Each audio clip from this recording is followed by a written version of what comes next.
LGBTQI2A+. OK, moi, il faut que j'essaie de vous expliquer ça, là. Ça sera pas super simple, mais tiens-toi bien, on part.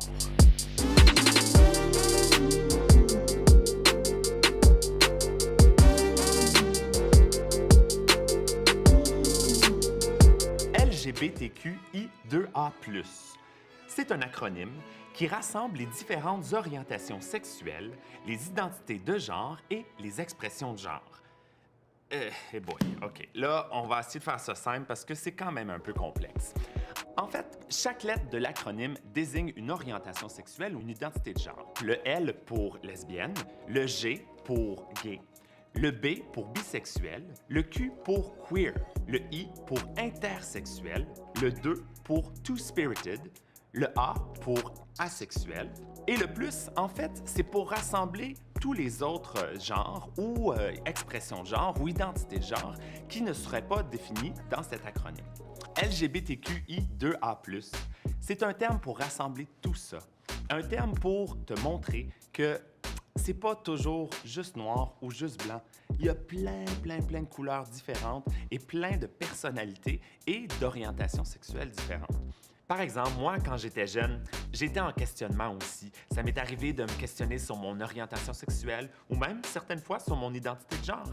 Mais j'ai découvert par les médias, par des émissions de télé, qu'il y avait une communauté LGBTQ qui existait et que j'étais certainement pas toute seule dans ce cas-là.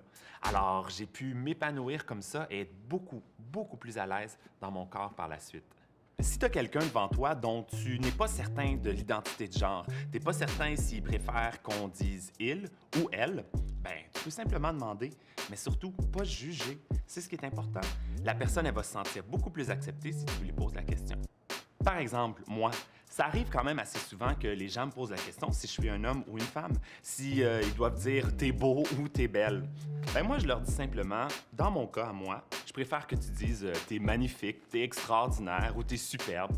Ça règle le problème. Mais au moins, les gens m'ont posé la question. C'est ce qui est important.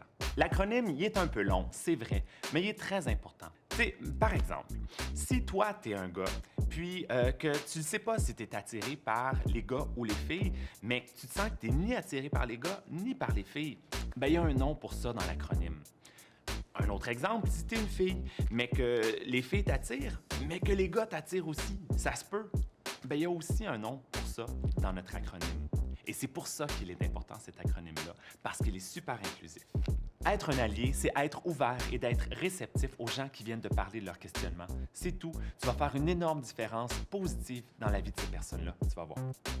Je te l'avais dit que c'était pas simple à faire en 2 minutes, hein? Mais je suis certaine que tu as tout compris parce que je suis excellente.